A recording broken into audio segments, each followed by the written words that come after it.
We are talking about something we've been making some videos on lately, which is this tragic school bus crash out of Clarksville. It was a Clarksville, Tennessee school. The crash happened in Carroll County.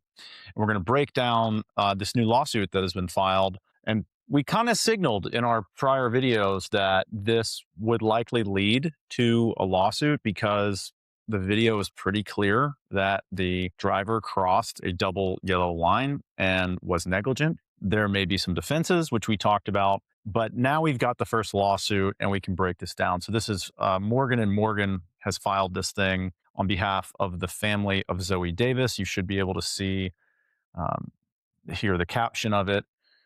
And interestingly, we have kind of the first important thing, which is that it is filed in Carroll County, Tennessee, which is kind of strange, actually, a little bit to me, because the plaintiffs, if we come down here, they describe that they live in Clarksville, Montgomery County, and so does the driver. Upon information and belief, they say that the driver, this Sabrina Ducksworth, lives in Clarksville. Information and belief, which we'll get into because it appears a lot in this complaint.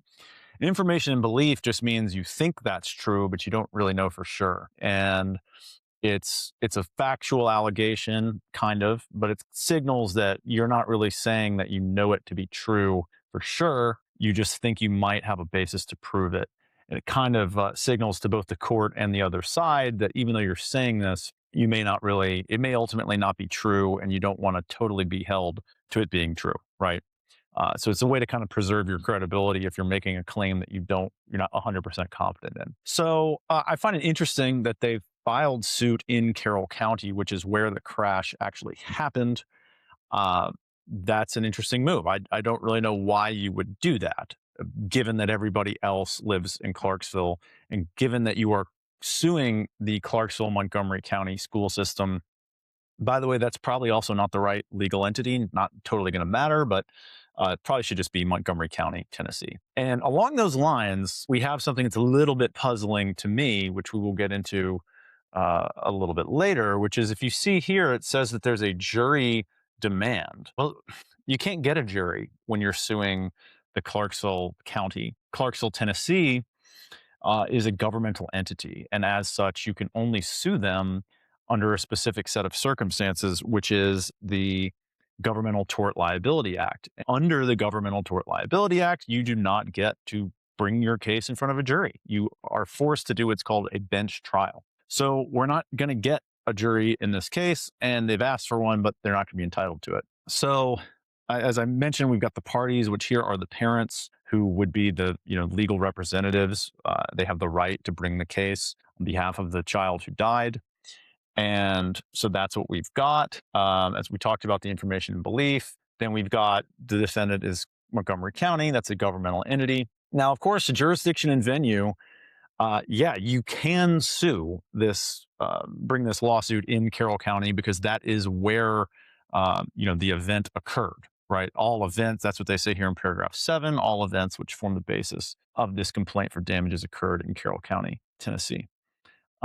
But again, venue was also appropriate in the county in which the defendant resides, which is, of course, Montgomery County, which is also, by the way, the county where the plaintiffs reside. So it just seems like Clarksville was probably where to go, but maybe they thought that by bringing this in Carroll County, they would have maybe a less biased judge. I don't know. I mean, I'm just literally thinking out loud. Maybe a bit inconvenient, honestly, for the plaintiffs that they'll have to travel perhaps at trial. If there's a trial, it would be in Carroll County. So we've got the allegations here. This is the factual basis that Sabrina Ducksworth was driving the car. And the allegation is that the school bus was owned by the county. We'll get to that, why that's important in just a bit. The minor plaintiff, Zoe Davis, was a passenger. And we have, of course, here, paragraph 12 is the key factual allegation of negligence, which is that Sabrina Ducksworth was operating this bus and she crossed the double yellow line, right? We know that that was going to be the allegation of negligence because that's what the video shows.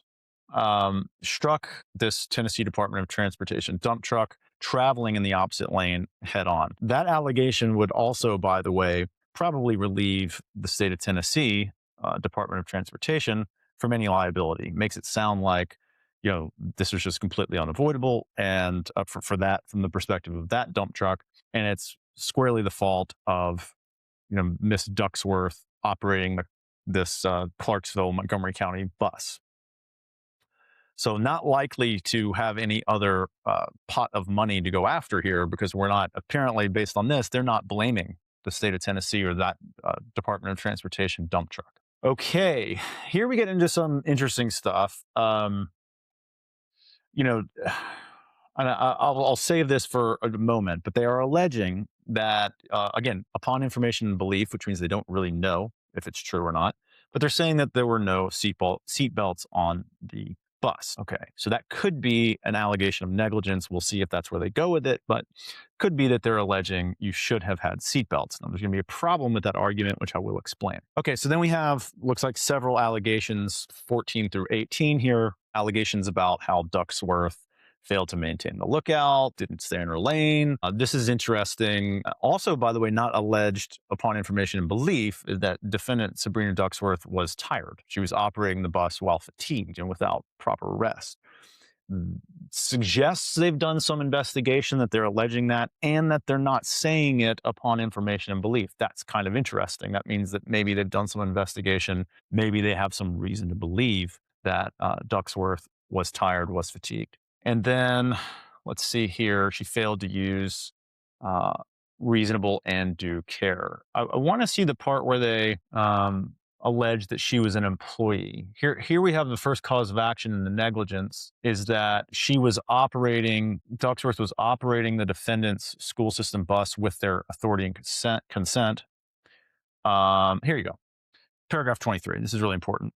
They're alleging that she was at all times pertinent an employee, agent, or independent contractor of defendant Clarksville. Okay, this is going to create a problem for them, though, in this allegation, which is going to be important to talk about. But then they say the doctrine of agency, respondeat superior, and they say that the school system is liable for the actions of Ducksworth. Well, here's what's the problem with that. If we scroll back up, and sorry to create some vertigo there on the scrolling, they sued her individually. But they're saying down here in paragraph, 23, that she is an agent. She is an employee.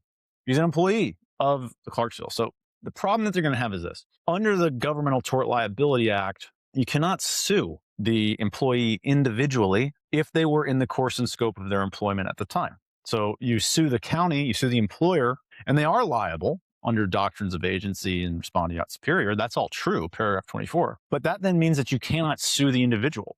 You can only get at the county's money, and the individual is insulated and protected and is immune from suit personally. So to the extent that there was maybe some added claim against Sabrina Ducksworth as an individual, it's likely going to be dismissed as essentially duplicative or barred by the Governmental Tort Liability Act. So really this case, if 23 and 24 are true, in other words, if it's really true that defendant Sabrina Ducksworth was a employee of the city of Clarksville or Montgomery County, then that means she can't be sued. You have to sue the county. If it turns out she was some sort of contractor or something, that's a different situation. But what they've said here is that she was an employee. And so that means she's going to get out of the lawsuit, and you're only going to be able to sue city of Clarksville or Montgomery County, and you're only going to get $300,000 at the most per claimant, or $700,000 to be divided among everyone who is injured in that bus. So that's a really tragic thing, which we'll get into in just a little bit, because they end up suing for $5 million, and there's not going to be any $5 million. I can tell you that, which is why I'm making this video, part of the reason. And so, this 23-24, all I'm trying to point out here is, yeah, if that's true, then you really can't sue Ducksworth as an individual. Okay, so defendant Ducksworth, paragraph 25, had a duty to operate the school bus in a safe and prudent manner. Not true, you have the duty of the rules of the road. She acted with less than ordinary and reasonable care. Okay, agree. She crossed the double yellow line. We get into this. It's kind of interesting. I was talking to Danny Ellis, a friend of mine who's a truck wreck guy, a truck wreck expert, really. They have these allegations about the Federal Motor Carrier rules and regulations, like these, 49 CFR. CFR means the Code of Federal Regulations. And essentially, a school bus is a commercial vehicle. But what's problematic is that it doesn't really mean anything for you. It adds additional rules, perhaps, that there were additional rules of the road that they should have been following, or standards of care, on top of what the state of Tennessee says, for example, about not crossing a double yellow line. But it doesn't add any more money to the case. So, they say here they're subject to had to drive in conformance with these industry and corporate standards. That's true. The minimum safety standards established by the FMCSA, again, true. But not really going to do much here, because we'll get into the sovereign immunity issue, which, interestingly, this complaint doesn't mention the Governmental Tort Liability Act one time. It doesn't seem to understand that you've got a GTLA case here, and you're going to have some problems with that. And so anyway, nothing explicitly wrong with this piece of this about arguing, that these guidelines apply, but just doesn't give you much on top of what you've already got in terms of, the driver crossed the double yellow line. Common law that the acts of the driver are imputed to the owner of the bus. Okay, true.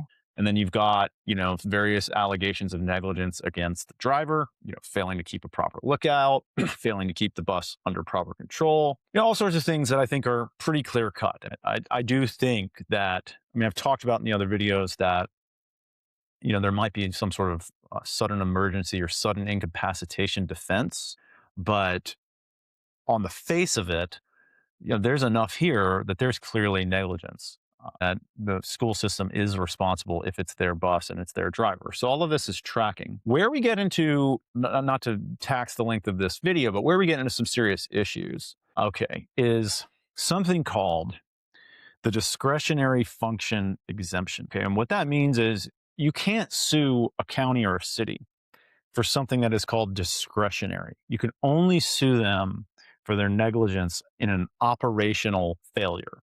So we have, for example, this idea that they didn't have seatbelts. Okay, if the claim is, well, you should have had seatbelts, the question would be, what requires you to have seatbelts? And if you're just saying that, well, you should have had a better policy, then that's going to be barred, and you're not going to be able to make that claim for negligence, because it's like, that's up to us what our policies are. For example, if you say you should have had sprinklers in this building, or you should have had metal detectors in the school to prevent the school shooting, that's a hard claim to make, because that's discretionary, unless there's some sort of policy that exists or law that says you must have metal detectors or have seatbelts. Now, there is no such law, to my knowledge, about, school buses must have seatbelts. I'll look that piece up. But if without that, you can't say that they were, without that, the discretionary function exemption will essentially prohibit that type of claim. Same thing for this part, which is negligently hiring Sabrina Ducksworth. Again, because whether to hire someone is basically a question of what that policy should be, right? It's a discretionary function. Unless you can point to some operational policy that, we only hire drivers who pass this background check, and she didn't pass it. Then if you can say you didn't, I know this is getting a bit in the weeds, but it's a very difficult claim to make. Negligent hiring against a governmental entity, because you have to say that you didn't follow a policy related to hiring, not that you just shouldn't have hired this person. Because if you try to do that, you're going to lose under the discretionary function exemption. So we have the same thing, failing to conduct prior required checks on the background of Ducksworth. You'd have to show that the checks were required by law, not that you should have done them, as a matter of the standard of care, but that there was an actual requirement to do them. So that's not really pleaded very clearly here, that there's a way around that discretionary function immunity. So that may be a little bit of an issue for them. This is, for example, completely barred. Negligently failing to have an appropriate policy on operating a school bus, that is barred by the discretionary function exemption. You're going to lose on that. So all this stuff about you should have had policies, that is discretionary function. That's like, you should have had metal detectors at this, for the school, unless there's a law or a standard that says that you must follow. You have no choice, no discretion. Then, the county is going to skate on these allegations. So what we really have here is a claim against the county school system, city of Clarksville, for the negligent driving of Sabrina Ducksworth. That's what it is. But some of the stuff that they try to bootstrap is not going to work, as I just tried to explain. And we have what here is now called negligence per se. Now, negligence per se is when you violate a law that defines the standard of care. So, let's take this one. If you failed to keep in your proper lane, well, then you're negligent as a matter of law, and that's called negligence per se. So there's no question really if that's what the facts show, and they do. We all have all seen the video by now. Then there's no defense that you complied with the standard of care. You didn't. You're negligent per se. So now we talk about causation and damages only. And we're not going to really have any argument in the case about whether you breached the standard of care. That's conclusively established. So that's what negligence per se does in a lawsuit. Okay, we talked a little bit about imputed liability. Negligent entrustment. Again, this gets back to unless there's some clear-cut policy. And by the way, this is kind of just guessing, right? We're back to upon information and belief. There was negligent entrustment. This, by the way, just what's really going on here. This is the kind of lawsuit that Morgan & Morgan would probably file against any, car accident case or maybe truck accident case, because there's that extra stuff about, the federal motor carrier standards. It's not really that tailored to a GTLA, Governmental Tort Liability Act case. In fact, it never once references the Governmental Tort Liability Act. So, that's what's a little bit, to my opinion, what's going on here. Negligent hiring, we kind of talked about that. Again, you can say that you negligently failed to conduct an adequate pre-employment inquiry. Okay, well, why did they have to do that? You need to show that the choice to conduct that inquiry was not discretionary, that they had to do the inquiry, that some rule of law required them to do that. And if you don't have that, you're going to lose on the discretionary function GTLA exemption. And let's see what else we've got here. Hiring practices fell below the standard of care. Again, I think we've kind of talked about that. Images. Okay. This is the big one, right? This is where, because it's a Governmental Tort Liability Act case, the damages are capped at $700,000 for the entire incident, for every child who was harmed, for every parent who might have a claim, all the harm on that bus, all the tragedy. It's $700,000. Divided in fractions among everyone. And what they try to do here is ask for a jury. Well, you're not going to get a jury because you've brought a Governmental Tort Liability Act case, and there's no such thing as a jury trial in those cases unless, you've got some other factors that don't apply here.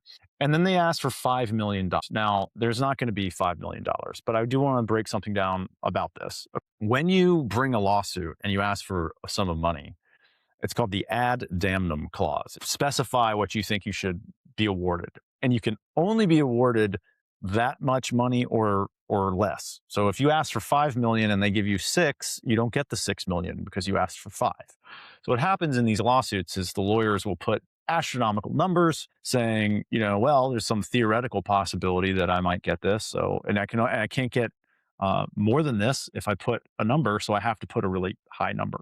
Okay, so that's something that's true of all personal injury lawsuits in Tennessee, but I think where they're getting to this 5 million number is we go back up to these federal motor carrier regulations, assuming that this is a commercial vehicle, it's the kind of bus that, Federal Motor Carrier Safety Administration regulations, by the way, that's a typo there.